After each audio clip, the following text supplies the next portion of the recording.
Oi, gente! Tudo bem? Voltamos para o nosso podcast PrismaCast, o seu nosso. Estamos aqui hoje para falar sobre a segunda área, na qual a gente se propôs a falar nesse mês de agosto, mês que a psicologia completa mais um ano aí, né, no Brasil. E hoje a gente vai estar com um convidado especial, vocês podem perceber aqui, né? Temos 4. E aí a gente vai falar sobre a área da psicologia social. Estamos aqui com o Johnny, né? Muito obrigada, Johnny, pela presença em nome do Prisma. Obrigado. Aqui também, né, com Luiz e Rebeca e eu, Evelyn. Vamos aqui começar nosso podcast de hoje. Se você não assistiu às outras edições, os outros episódios, você pode estar assistindo. Sexta passada tivemos o lançamento do podcast sobre organizacional e na anterior também falamos uma introdução aí sobre qual é a nossa proposta e sobre quais áreas seriam trazidas para cá para o nosso PrismaCast. Então, se delicie na conversa de hoje e vamos começar, né? Nossa entrevista com o Johnny. Johnny, você poderia se apresentar, pessoal? Posso, sim. Boa tarde, primeiramente obrigado pelo convite.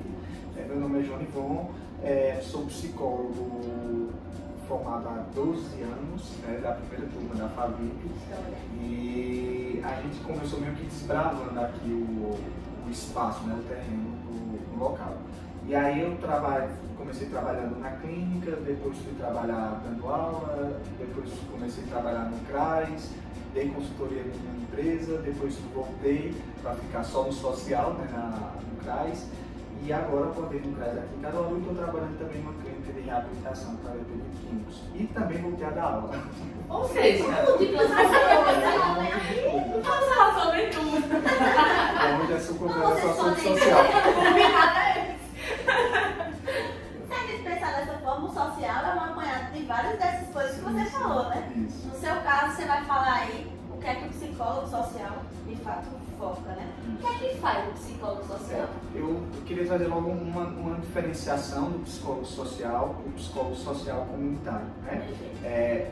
O trabalho que eu executo no CRAS, né, e que nós psicólogos trabalhamos no CRAS, é justamente esse psicólogo social comunitário, que tem uma diferençazinha porque o psicólogo social comunitário está diretamente envolvido na comunidade, como o próprio nome diz, trabalhando questões subjetivas dentro daquele território. Enquanto o psicólogo social, ele está numa ideação mais macro, né? Ele está pesquisando sobre conceitos como preconceito, sobre desigualdade social e esses conceitos que interferem diretamente na nossa vida.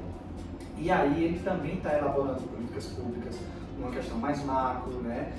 Está elaborando um material ou questões que possam ajudar a sociedade e a cultura a mudar. O psicólogo comunitário não, ele está trabalhando diretamente com a família, diretamente com a pessoa ali na ponta, que acessa o serviço público, né? E o psicólogo social comunitário, ele tem vários campos de atuação.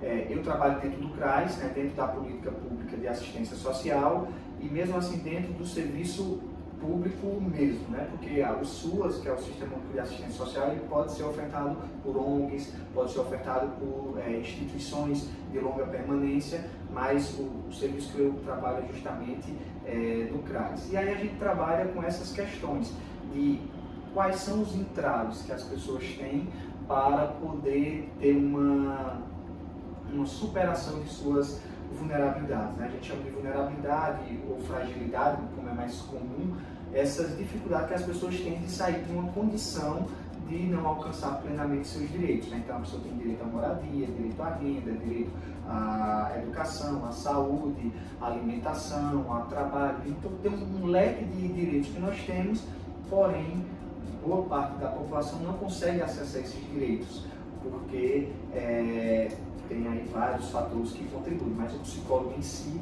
ele trabalha essas questões subjetivas que estão sendo entraves para o alcance desses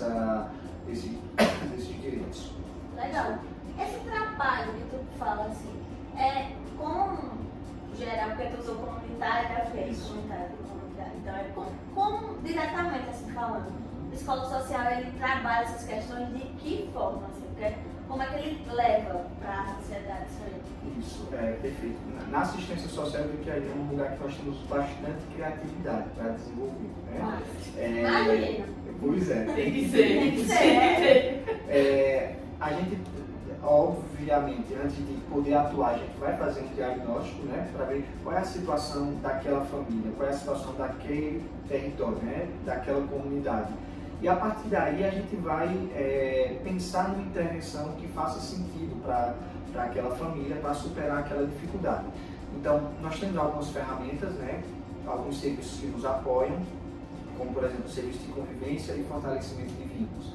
Que na assistência social, o fortalecimento de vínculos ele é primordial para a superação de qualquer situação. Então, no serviço de convivência nós temos várias atividades, né? Temos que a gente chama de arte e educação, de música, de dança, de teatro, de artesanato e por aí vai. E temos uma outra parte dentro desse mesmo serviço, que é o serviço da educação social, que é mais ou menos como se fosse uma formação, uma aula que eles recebem atrelado a essa arte e educação, a essa oficina que eles fazem. O objetivo disso, como o próprio nome diz, é fortalecer os vínculos e dar autonomia para as pessoas que estão participando, para que elas tenham uma consciência dos seus direitos, que elas tenham consciência das responsabilidades dela na transformação de suas vidas e de suas comunidades, né? Então, diferente de um serviço de uma aula ou de outros serviços que ensinam violão, ensinam arte, por exemplo, nesse serviço o foco não é tanto na arte que eles estão aprendendo, porque se a gente pensar uma aula de violão, a gente, por exemplo, a gente vai destacar os melhores alunos, né? Então, aqueles que não têm tanta habilidade, eles ficam para trás, né? Uma aula de teatro, os melhores atores se destacam, aqueles que não passarem vão ficando para trás. Na assistência social não existe isso. Todo serviço da assistência social precisa ser inclusivo. Tem um exemplo que eu acho, uma alegoria que eu uso, que eu acho bem interessante, que é o seguinte: num outro tipo de serviço, aqueles alunos que andam na frente, que andam mais rápido, eles vão na frente e os outros vão ficando para trás. Na assistência social, todo mundo anda de mãos juntas. Então é melhor andar 5 passos todo mundo junto do que andar 20 passos, 2 ou 3 sozinhos, né? Então esse serviço de convivência, ele é uma ferramenta importante e ele complementa esse serviço que a gente desenvolve no CRAS. E aí a gente tem outros serviços, nós temos o Cadastro Único, que é um cadastro que dá acesso a benefícios sociais, e nós temos o grande serviço da assistência social, que é o PAIF. Né? PAIF quer dizer Serviço de Proteção e Atendimento Integral à Família.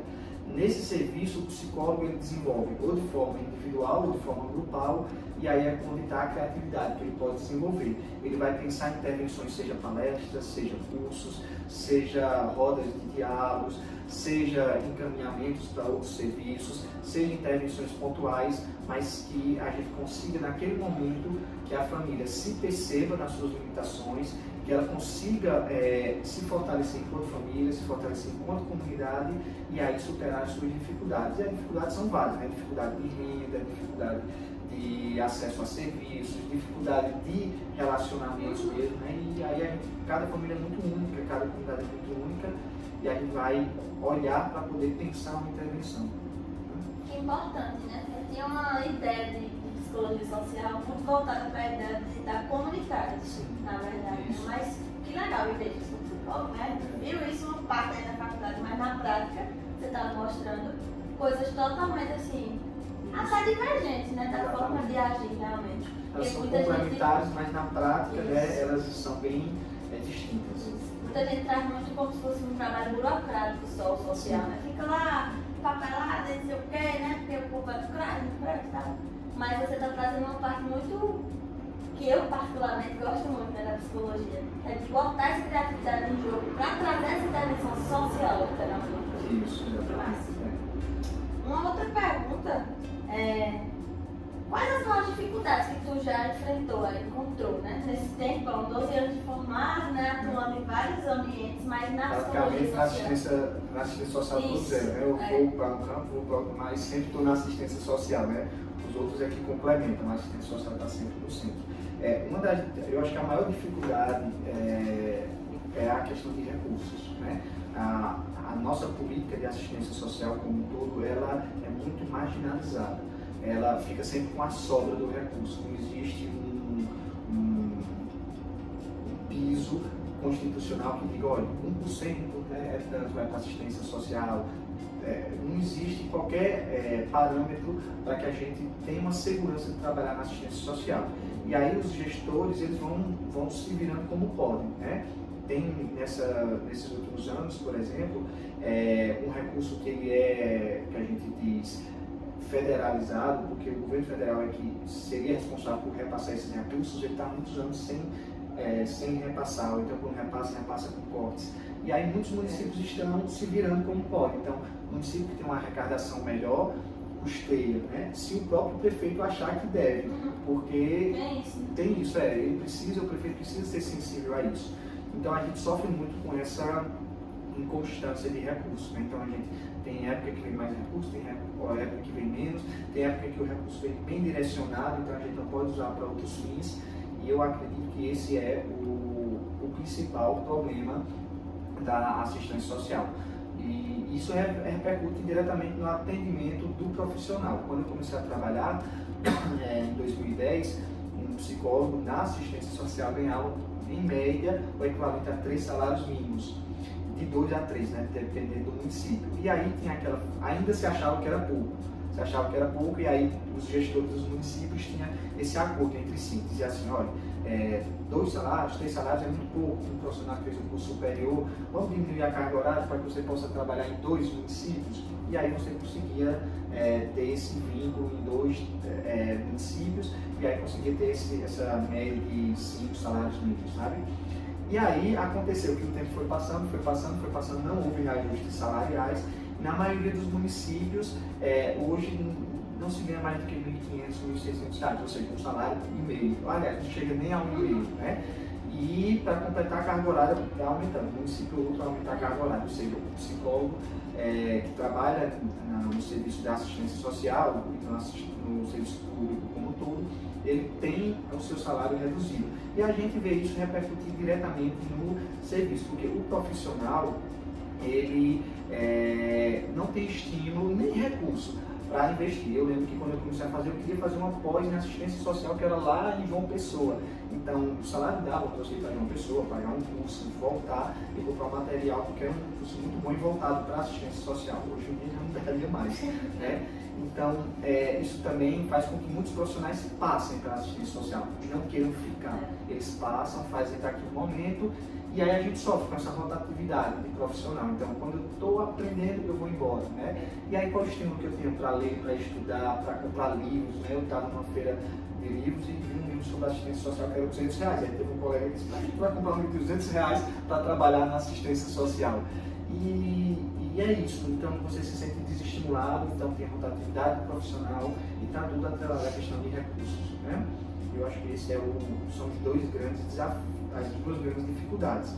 E claro, a gente tem toda uma vulnerabilidade, nós vivemos num país muito desigual, e para combater as mazelas, né, dessa desigualdade, a gente muitas vezes fica enxugando gelo, a gente corre muito contra o tempo. Antigamente a gente tinha uma média de cada técnico acompanhava 10 a 15 famílias, e técnico é assistente social e psicólogo. E hoje em dia nós temos aí a técnica de 50, 60 famílias, então é algo sobre-humano para cada um.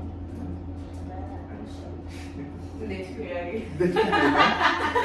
Ela tem uma história, ela passou pela assistência social e sabe que é isso, você está correndo contra o tempo, tem que atender 40, 50 famílias e você não consegue dar conta, porque realmente um trabalho com qualidade exige que você tenha tempo para se dedicar, para escutar e para pensar, né? A criatividade precisa de liberdade. Ganhar espaço, né?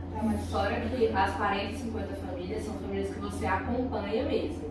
Então tem um prontuário para você preencher, como tu falou, burocracia, realmente. É porque o social precisa de muita burocracia para continuar funcionando na legalidade, sabe? O SUAS, o Sistema Único de Assistência Social, ele solicita isso, né, do profissional. E aí fora as 40, 50 famílias que você acompanha, tem as 40, 50 que chegam com demandas que não são de acompanhamento todos os dias. Então é todos os dias. E quando não tem os 2 técnicos, acontece enfim, mas realmente. Teve uma época que eu estava trabalhando de domingo a domingo para poder dar conta dessa família. Eu cheguei a ficar mais de 80 famílias em acompanhamento. E aí, como o Luiz disse, tem um prontuário que eu acho que tem uns 40 páginas para você estar preenchendo, que é importante você saber a condição escolar da família, condição financeira, vínculo familiar, vínculo com o território, né? Rompimento de vínculos que você possa ter. E aí você precisa preencher, precisa escrever relatório. Então era assim, de segunda a sábado era atendimento ao público e finalzinho do sábado, à noite, no meio da semana e o domingo era para essa parte burocrática. Né? A gente saía do CRAS às 5 horas da tarde, porque eu tinha que voltar, né? De onde ficava. A noite inteira. A noite inteira. Dedicação. E é uma dedicação que você vê que se de fato você não se identificar com o serviço, você não vai, porque você já está dizendo que não está há 10 anos aí sem reajuste na maioria dos municípios, né? Caruaru é uma das exceções, Caruaru tem conseguido dar um reajuste, mas você vê o porte de Caruaru, a arrecadação que Caruaru tem, né? Aí você vai para um município pequeno, é sofrido, não tem recurso próprio, e aí fica refém de um repasse de recurso federal, que aí às vezes não passa, às vezes passa com atraso, às vezes passa com corte, né? E aí realmente você precisa amar mesmo, precisa identificar. Né? Eles fazem muita pergunta. Porque ele falou das dificuldades, né, e tal, e da questão de você ter vocação, né? Então, por que tu escolheu essa área? Só porque você escolheu sua vida. Você é masoquista. Engraçado que quando eu me formei, tinha duas áreas que eu não queria ir de jeito nenhum. Era organizacional e social. E social de jeito nenhum. E eu tive uma experiência na organizacional que foi bem frustrante. Eu fui cheio de criatividade, motivação para a equipe, tudo pensando. E aí a diretoria lá da empresa pegava toda vez que eu estava fazendo trabalho e cortava, toda vez que eu fazia cortava, toda vez que eu nunca conseguia caminhar. Eu não vou querer trabalhar num lugar desse que eu não tenho liberdade para ir. E o social eu tinha uma visão totalmente diferente, né? Eu tinha uma visão clínica para o social. E aí eu ficava imaginando como é que eu vou dar conta de tanta coisa, né? Que de fato era, mas eu imaginava que era de uma outra forma, né? Era fazer aquele atendimento clínico do 1 a 1, daquela fila que não terminava mais. E aí acabou que eu fui parar no social porque no ano de 2006, mais ou menos, já 2012, a assistência social estava contratando muito psicólogo. Inclusive eu fui fazer uma apresentação numa faculdade para estagiários de social e eu fui fazer um levantamento de quantos psicólogos sociais nós tínhamos, quantos eram contratados para trabalhar na assistência social. Não era nem social, era para trabalhar na assistência social. E naquele momento, 55% dos psicólogos contratados eram para trabalhar na assistência social. E quando você pegava terceiro setor, ONG, esse número passava de 60%. E aí era quase que natural, de cada 10 alunos que se formava, 6 fossem parar no social. E aí eu fui parar por conta disso. Foi o que apareceu, né? Foi o emprego que apareceu praticamente. Todos os meus colegas da época que conseguiram trabalhar sem ser na clínica foram para CRAS, CREAS ou alguma instituição que oferecia serviços de assistência social, e aí eu parei lá, né?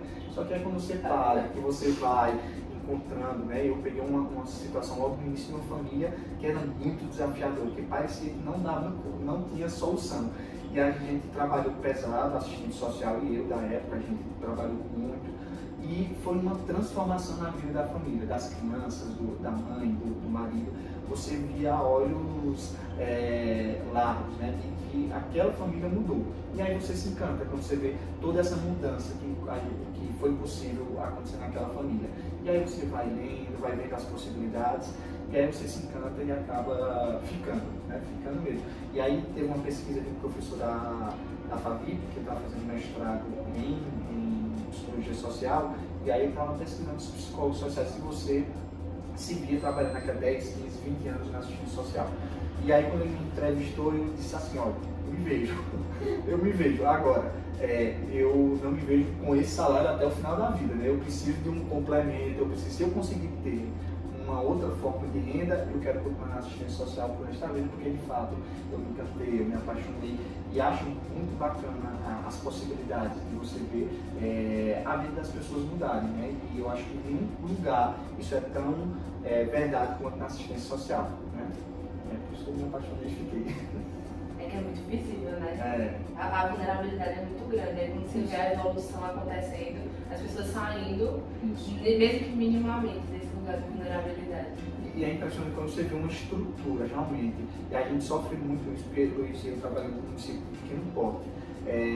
A gente trabalhava muito para ver essa mudança acontecendo, mas quando você está num município que tem de grande porte, que você vê toda uma rede de superação, que você vê cursos de qualificação, que a gente pode colocar essa família, que a gente vê outros serviços que são possíveis de acessar e que servem de complemento ao serviço de assistência social, e aí você vê o quanto essa família consegue caminhar, deslanchar de uma maneira impressionante em pouco tempo. Então aí você vai pegando mais gosto pela coisa, né? Como diz o ditado. Que massa. E é importante ele falar sobre isso, porque a intenção desse podcast é justamente isso, quando a gente se reuniu para fazer isso e mostrar para outras pessoas a questão das áreas de atuação. Por isso que a gente precisou chamar convidados, né, porque teria mais propriedade para falar, porque geralmente é como tu falou, é muito a questão de ser direcionado naturalmente para a clínica, para o social, tipo, o mais prático, né? Mas você permanecer já é outra coisa, né? É verdade. Questão de vocação, realmente você se identificar com aquilo ali. Exatamente. E é impressionante porque praticamente todo mundo, na minha época pelo menos, né, eu acho que 70% da turma foi para a clínica, né? Quando eu digo para a clínica, não é uma questão do estágio, da preferência. 20 a 25% mais ou menos ia para a organizacional, porque já tinha aquele vínculo, tudinho, né? E a questão da paixão mesmo parece que está na clínica, né? No organizacional você vai, se você já tiver alguma afinidade, se você já conheceu um pouco do trabalho. No social, algumas pessoas que foram para o estágio social foram porque trabalhavam como educador social, porque já tinha essa mão de obra, né? Contratando o serviço público, e parece que a clínica é o que encanta, enche os olhos das pessoas, né? E a gente acaba indo para outros lugares e vendo que a gente pode fazer muito mais em outros lugares, né? Não que a clínica não seja importante, mas que a clínica não é o único caminho que é rico, que é cheio de possibilidades, né? É que, na verdade, as formações de psicologia são muito voltadas para a clínica. Isso E a gente aprende a clinicar a graduação inteira, até quando a gente está em estágio. E em outros lugares, eles exigem a gente desse clinicar, né? E é um desafio, assim, agora não tanto, porque agora eu acho que a grade de psicologia está mais diversificada. Mas na minha época, quando eu me formei, o primeiro curso de psicologia do interior de Pernambuco, né? Nem daqui, mas do interior de Pernambuco, a gente ia trabalhar no social, né? E aí a primeira coisa que dizia, você não pode clinicar. Mas a gente só aprendeu a clinicar. O que é que a gente faz se não pode clinicar, né? E aí realmente era meter a cara nos livros, e aí ver palestra, ver coisas, e era muito escasso o material nessa época. E aí foi uma questão de adaptar e de construção mesmo, né? E eu achei bacana porque cada psicólogo ia dando a sua cara ao serviço e ia ganhando corpo, essa psicologia comunitária, né, social. A psicologia social é gigante, realmente. Eu fui para um congresso uma vez, na Abracos, não sei se você já viu. Já fui Teve lá em Fortaleza. E assim, realmente é uma diversidade, né? Um mundo que a gente na faculdade vê isso aqui, assim, né? Você falando aí, me lembrou muito, assim, algumas falas, essa questão agora eu lembrei, né? Falando sobre essa disparidade, assim, do trabalho do psicólogo social em si e do psicólogo social comunitário, né? Esse enfrentamento à violência, né? Trazer as ideias contra o preconceito, né? Ideologia de gênero e tal. E o quanto isso era falado lá entre os próprios acadêmicos que estavam lá, né? Apresentando as questões. Que já tinha eu acho que é muito da credibilidade, na verdade, que você passa, por exemplo, as pessoas estavam lá passavam, né, da credibilidade no que elas queriam fazer, trazer para essa área, né, para essas famílias que vocês acompanharam, de ver na tora, no negócio acontecendo. E realmente cada vez o desafio é maior. Trabalhar com idoso, trabalhar com criança, trabalhar com pessoas com deficiência, né, trabalhar com público trans, trabalhar com um leque de públicos que cada um exige uma intervenção bem particular. E claro, a gente, né, tem uma pessoa que diz assim, a psicologia é a ciência do 1 a 1. Apesar das categorias, quando você chega em seu José, que é idoso, seu José, que é idoso, é totalmente diferente de seu Francisco, que também é idoso, né? Então, não existe fórmula de bolo, como a psicologia em qualquer área vai sempre orientar. Então, cada intervenção é muito única, é muito subjetiva e a gente precisa trabalhar não só com a pessoa, né, diferente talvez da clínica, mas com todo o contexto dele. Né? Então, o posto de saúde, a Secretaria da Mulher, a polícia, às vezes, né? A associação de moradores, a família, mais do que tudo. Então, todos esses atores precisam ser colocados na intervenção. Se você trabalhar na psicologia social só com o indivíduo, não vai fluir tanto, né? A gente precisa colocar todo mundo aí nessa rota, né? E aí é que se torna mais desafiador. Aí me tira uma dúvida, que eu acho que é uma dúvida de todo mundo, que eu acho que foi a primeira coisa que eu me perguntei na vida, né, quando eu fui pra lá, pro social. O psicólogo atende clinicamente dentro do social, dentro dos equipamentos? Não atende. E isso é o que, graças a Deus, hoje a gente não precisa tanto estar repetindo isso, mas no começo era. Inclusive eu, uma vez, quase vou atender escondido, né? Porque eu conversei com uma colega que já estava mais amadurecida na assistência social, desde 2005, quando foi implantado o SUAS, ela já começou a trabalhar como educadora social, e eu dizia, olha, mas a família está precisando, não tem vaga na saúde, eu poderia fazer aqui uma situação emergencial. Aí ela dizia, John, não pode, se você fizer, você vai demonstrar todo o outro trabalho que você está fazendo, e depois se chega outra família, e como é a intervenção? E era uma luta, mas eu via tanta necessidade. E aí o psicólogo que está na assistência social, ele é também um articulador. Então, a partir daí eu percebi que eu não posso atender clinicamente, mas eu posso articular para que esse usuário, né, seja atendido de alguma maneira na rede, né, ou seja no posto de saúde, ou seja alguma ONG, ou seja num outro espaço, mas que ele não fique sem um atendimento. Obviamente que a gente faz o acolhimento daquele sofrimento dele, a gente não vai, não escuto não, a gente vai escutar, a gente vai acolher, a gente vai dar um direcionamento, um encaminhamento, mas essa escuta clínica mais específica, né? E até porque depois a gente não tem condições, né? E qual o suporte que a gente vai dar? A gente vai mexer em coisas que depois a gente não tem suporte, não tem condições de dar suporte. Então vai levar ao pior, né? Mexer com feridas que a gente não tem perna para acompanhar e o paciente vai ficar talvez mexido, mais ainda fragilizado e aí de certa forma a responsabilidade nossa, né? Mas aí não pode clinicar de jeito nenhum, está lá nos instrumentais, está lá nas normas técnicas. Ouvindo, né? Não pode clinicar. Por mais que você queira, não. Né? Veja aí, o Diogo falou, né? O exemplo dele. Foi aí contra o próprio desejo de servir também, né? Mas não era o ambiente. Né? Isso é importante, assim como eu estava falando no último podcast sobre organizações também, né? Não era lugar de psicólogo clínica. Né? Clínica. Social tem outro papel, como eu estou falando aqui, né?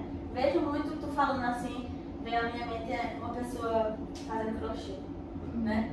Fazendo aqueles pontos assim, vocês são o ponto, né? Que cria esse vínculozinho da peça inteira, assim, então é massa. E aí é uma das coisas que a gente tem no CRAS, o CRAS ele é o gestor do território, então o CRAS ele precisa estar muito empoderado dos serviços que tem dentro do território, né? Então, eu tenho saúde para me dar um apoio, eu tenho educação, eu tenho ONGs, eu tenho igrejas, eu tenho associações de moradores, eu tenho às vezes empresas também que contribuem, que colaboram, e aí a gente tem dentro do CRAS um serviço chamado articulação de rede, né? Encontros de rede social, socioassistencial e rede intersetorial, que são de outros serviços.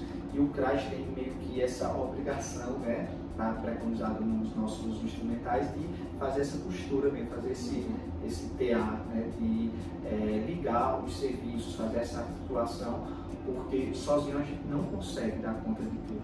E aí a gente precisa encaminhar um para a saúde, a gente precisa encaminhar um para o mercado de trabalho, a gente precisa encaminhar um para a educação.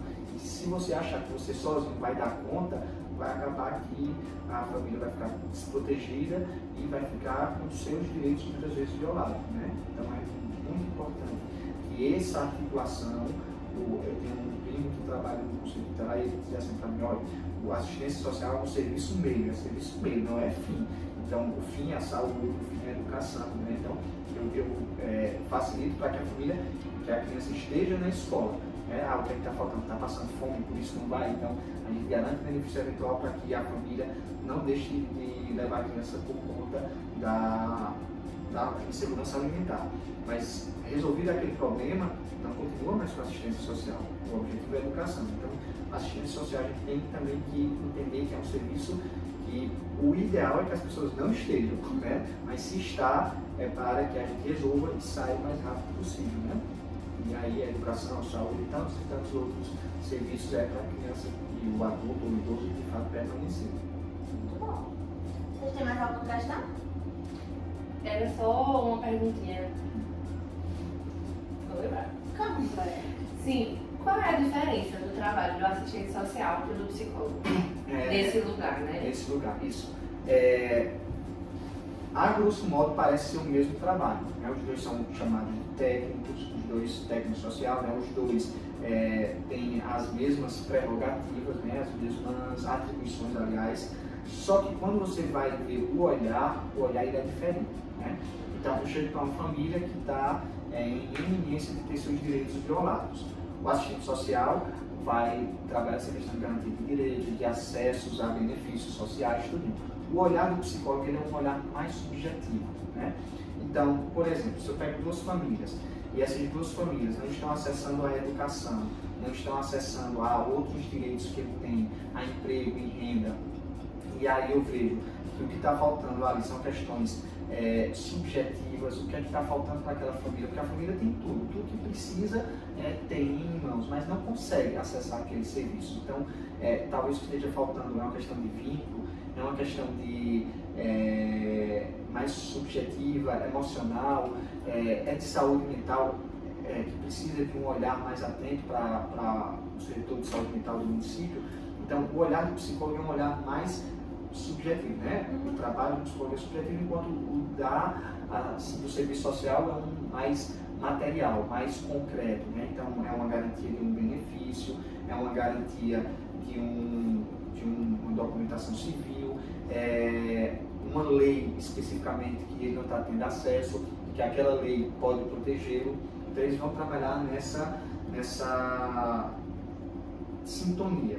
Atualmente, a gente tem uma demanda tão grande que assistente social vai para um lado, psicólogo vai para o outro, quando precisa, os dois se juntam e se combinam. Então, o que a gente entende disso é que um prontuário dos SUAS, tanto assistente quanto psicólogo preenche, relatório, tanto psicólogo quanto assistente preenche. Então, tudo que você vai ver na prática, os dois fazem, mas a gente vê que esbarra em algumas vezes. Tem família que eu não consigo avançar porque as questões são mais subjetivas.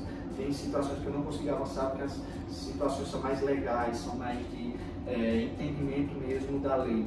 E aí, com assistente social. Antigamente, quando eu comecei, não existia nenhuma família que fosse acompanhada só pelo assistente social ou só pelo psicólogo. Era a dupla perfeita, né? Um complementava o trabalho do outro. Mas a demanda foi tomando uma proporção tão grande que a gente não consegue mais fazer esse trabalho junto. Cada um acompanha a sua família, as suas famílias, né? E quando precisa a gente senta, conversa, olha, eu estou com dificuldade nisso, me ajuda nisso, né? Vamos montar um grupo, né? Que a gente trabalha no PAF com grupos. Quarta contribuição do psicólogo, quarta contribuição da assistente social, para que a gente possa dar vazão a isso, mas a gente não consegue mais caminhar bem casadinho, bem juntinho, assim, tem que ser pontualmente, essa união, né? Para debater. Falando isso, eu lembrei de, acho que foi o primeiro caso que eu acompanhei na assistência, que foi justamente eu estava aprendendo a ser psicóloga social junto com o assistente social. Foi uma loucura, assim. Aí a gente foi acompanhar essa família, e aí era uma família que tinha uma senhora acamada, e tinha toda uma problemática por trás disso, né, da filha, dos netos e tal.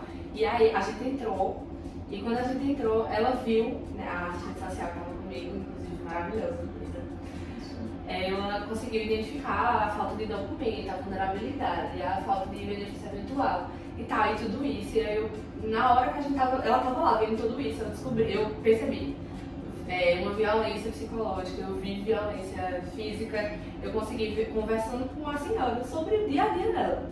Então realmente era uma coisa que a gente percebia, sabe, que é um trabalho, quando feito interdisciplinar, quando a gente consegue fazer a visita juntos, é muito rico. Perfeito. Muito rico. Isso, e a gente vê isso o tempo todo, e às vezes assim, as minúcias do trabalho, né, as particularidades, os detalhes, podem escapar ao olho do técnico da outra área, né? Então tem coisas que eu não consigo ver, que que o assistente social, eu digo não, tinha um colega que dizia assim, o assistente social trabalhava na lei. Você chega lá e a lei, é desse jeito, é desse outro, está na lei tal, está em tal artigo, está em tal benefício. Já o olhar do psicólogo, ele é esse olhar que eu vejo por trás da cena, né? E ele é importante, porque às vezes existe um silêncio na família, existe uma questão vincular na família, que se você não avançar nesse sentido, você pode garantir todos os direitos, mas a família não consegue sair daquela situação de vulnerabilidade, continua muitas vezes, inclusive, piorando essa questão. Eu lembro que nas primeiras famílias que eu atendi, a mãe dava cachaça para um menino de 4 anos dormir, né? Então, esse vínculo familiar, essas coisas que parece é só você orientar e dizer para ela não faça, mas quando você ia conversar, ela não via maldade nisso, ela não via nada demais, até porque toda uma família que fazia consumo de álcool há muito tempo, né, e a criança ficava quietinha. Então, tem essas questões que você vê que não é só garantir, porque se você vai lá na lei mesmo, você vai na punição ou na advertência, tudinho, ela pode não fazer quando a gente está vendo, mas se ela vê que tem uma possibilidade de fazer sem ninguém ver, ela vai fazer. Então, você precisa trabalhar isso aí, a compreensão, trabalhar a empatia, trabalhar o sentido, né? Até questões que são clínicas, né? Como um insight, né? Ó, estado, vê que isso faz mal para teu filho, né? Que isso não é um alívio imediato, mas que depois vai ter consequências piores, né? E aí, era como o Luiz trouxe, né? São questões que, se pudessem sempre estar os dois juntos, seria perfeito. Muito bom. Sanadas as perguntas ou vocês têm alguma mais? Todas as perguntas. Ele pegou todas, assim. Já muito leve, né? Uma entrevista com você, boa Obrigado, assim. é com você, que as Tô entrevistadas, bacana. Muito obrigada por ter aceitado o convite, né? Agradeço. Heloísa, aí, primeiramente, faz o Prisma. É prazer, né? Estar com você aqui. Volte, né? Para nós aqui, a gente vai estar disponibilizando esse podcast tanto no YouTube, você que está nos assistindo, quanto no podcast do Spotify. Isso. Vai tentar levar para outras plataformas. Também vamos tentar, né? Deezer, por aí vai. Mas por enquanto a gente tem Spotify e YouTube. E a gente quer te agradecer, dizer que, né, seu rostinho estará aí nas redes. Então, se você está assistindo esse podcast, né, pelo YouTube ou ouvindo pelo Spotify, compartilhe com alguém, né, que você sabe que gosta dessa área de social, ou que tem interesse em psicologia, ou que está na dúvida aí que área, né, se identifica. João trouxe aqui informações muito bacanas e a gente espera que você leve essa informação bacana para mais gente, certo? Cumpra seu papel interventivo aí, tá? Johnny, tu gostaria de deixar alguma mensagem para as pessoas? O que você diria para outros psicólogos, outros colegas, outras pessoas? Eu diria, amem a assistência social. A gente precisa muito de profissionais que amem a assistência social, porque é um campo lindo de trabalho e muito desafiador. Se nós não tivermos pessoas que amam a política de assistência social, que amam a psicologia social comunitária, nós vamos ter um grande problema no futuro, né? Então, a remuneração é baixinha, né? Mas um dia vai melhorar. Mas quando a gente faz as coisas com o coração, que os olhos brilhem quando vocês estiverem atuando na assistência social, disso depende a mudança do mundo. Né? A gente não vai conseguir avançar se a gente não tiver essa fé no amanhã. E a assistência social é uma política pública que tem fé no amanhã. E aí não seria possível se os seus profissionais também não tivessem. Né? Lindo. Muito bem. Arrasaste. E ver que você realmente, né, que coisa boa. Mas é isso, gente. Encerramos por aqui nosso podcast. Ficamos aqui, vocês daí. Semana que vem tem mais, aguardem, vem aí novas áreas, certo? Nova área, aliás. E encerramos por aqui. Tchau, John, muito obrigada. Tchau, pessoal. Até o próximo PrismaCast. Perfeito, perfeito.